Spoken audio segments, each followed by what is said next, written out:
আসসালামু আলাইকুম। হাসান খালেদ, সভাপতি, বাংলাদেশ তৃণমূল পার্টি, আপনাদের সাথে। দর্শক শ্রোতা, আজকে আপনাদের সাথে কথা বলবো নতুন সরকার গঠন করার পরে, তারেক রহমানের সরকার গঠন করার পরে আমাদের পররাষ্ট্রমন্ত্রী এবং তার সাথে আরেকজন উপদেষ্টা 7 তারিখ থেকে 9 তারিখ পর্যন্ত ভারতের সফর করলেন তারা। তো ইতিমধ্যে আপনারা জেনে গেছেন যে আমরা কি পেলাম বা কি দিলাম, সম্পর্কটা আমাদের কতটুকু উষ্ণতার দিকে গড়িয়েছে ইতিমধ্যেই জেনে গেছেন। এটা বলার সামান্যই আছে, তো ওই বিস্তারিত আমি আলোচনা করব না। আমি আপনাদেরকে একটা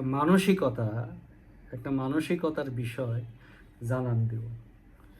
মানসিকতার বিষয়টা হলো এটা বলার অপেক্ষা রাখে না যে বিএনপি জন্মগতভাবেই ভারত বিদ্বেষী। তারা ভারত বিদ্বেষী স্লোগান দিয়েই তাদের রাজনীতি শুরু করেছে। এটা তাদের প্রতিষ্ঠাতা জিয়া রহমানের কাল থেকে। কারণ জিয়া রহমান আসছেই যাদের সমর্থনে, তারা মহান মুক্তিযুদ্ধে আমাদের পক্ষে ছিল না। তো যাই হোক, তো এই সফরে আমাদের প্রাপ্তি শূন্য। আমরা ভারতকে কি দিলাম সেটাও শূন্য, খালি যাওয়া আসা, খরচপাতি এবং সময় নষ্ট করা। তো এই বিষয়ে যাওয়ার আগে আপনাদেরকে একটু পিছনের দিকে নিয়ে যাব 91 সালে এবং তার আগের থেকেই এরা কিন্তু ভারত বিরোধী কথাবার্তা, বিএনপির ফারাক্কার হিস্সা, ন্যায্য হিস্সা, তারপরে রুশ ভারতের দালাল, এই সমস্ত স্লোগান দিয়ে প্রতিপক্ষকে ঘায়াল করা, ধর্মীয় উন্মাদনতা আছে। তো 91 সালে সরকার গঠন করার পরে বেগম খালেদা জিয়া ভারত সফরে গেল। এর আগে তো গঙ্গা চুক্তি নিয়ে খুব কথাবার্তা, তখন তো গঙ্গা চুক্তি ছিল না। গঙ্গা চুক্তি নিয়ে কথাবার্তা, ন্যায্য হিস্সা নিয়ে কথাবার্তা, একেবারে তুল কালাম। ঢাকা শহরের রাস্তাঘাট মনে হয় যে সব ধ্বংস করে দিচ্ছে, এইরকম একটা তুল কালাম অবস্থা। তো যাই হোক, উনি গেলেন, যথারীতি সফর করলেন, সব কিছু করলেন। পরে যখন ফেরত আসেন ঢাকা এয়ারপোর্টে, সাংবাদিকরা জিজ্ঞেস করলেন যে গঙ্গা চুক্তির বিষয়টা কি, এটা কতটুকু অগ্রগতি হইল, কেন এটা আপনাদের নির্বাচনী একটা ওয়াদা ছিল এবং এটা নিয়ে আপনারা দীর্ঘদিন যাবৎ কথা বলে আসছেন। খালেদা জিয়া তখন বলে যে আমার মনেই ছিল না। এইটা আমার বয়সী যারা, এই বয়সী লোকদেরকে আপনারা জিজ্ঞেস করবেন, তারা এটা বলতে পারবে মনে রেখেছে, কিন্তু তরুণরা এটা বলতে পারবে না।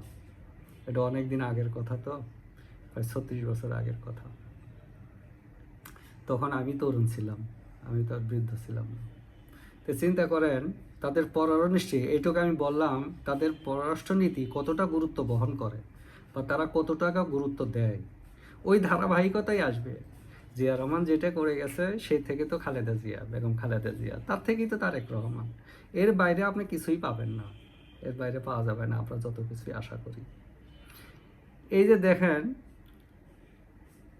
আমাদের যখন ভিসার দরকার, আমাদের 1 নম্বর এজেন্ডা থাকার কথা যে ভিসা,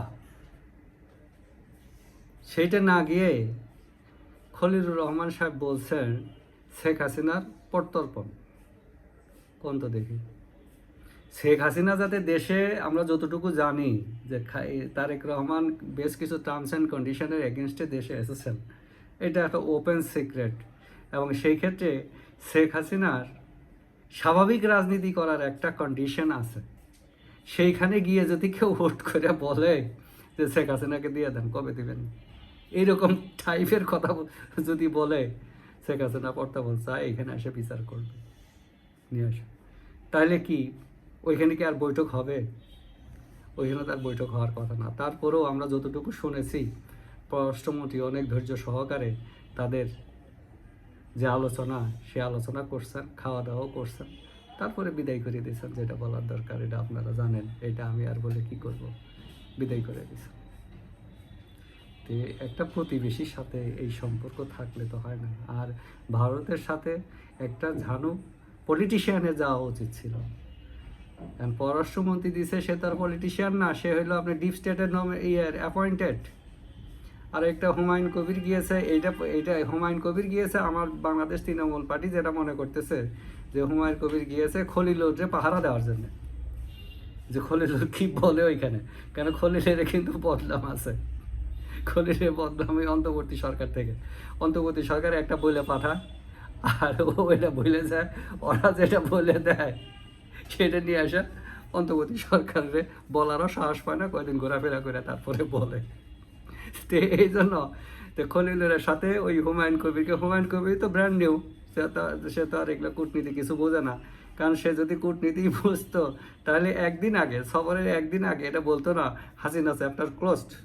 তো এই খবরটা কি ইয়ের কাছে যায় নাই, জয়শঙ্করজির কাছে যায় নাই, গেছে বুঝছেন? তো তারা তো তখন ধরেই নিছে যে সরকারের মেন্টালিটিটা কি, তারা ইন্ডিয়ার প্রতি তারেক রহমানের মেন্টালিটি কি, তারা কিন্তু তখনই বুঝে ফেলছে, অ্যাসেসমেন্ট করে ফেলছে, ওটা ঝানু পলিটিশিয়ান অ্যাসেসমেন্ট করে ফেলছে। এতটা হাস্যকর একটা সফর করা ঠিক হয় নাই।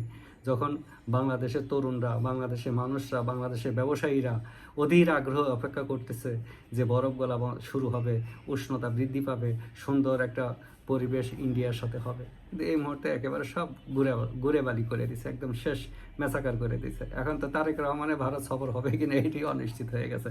যাই হোক, তারপরেও বাংলাদেশ তৃণমূল পার্টি চায় প্রতিবেশীর সাথে ভালো সম্পর্ক, দ্রুত জরুরি বিষয়গুলো সলভ করা, যাতে নাগরিকরা বঞ্চিত না হয়, নাগরিকরা কষ্ট না পায়, যে যেখানেই থাকেন সুস্থ থাকি, নিরাপদ থাকি।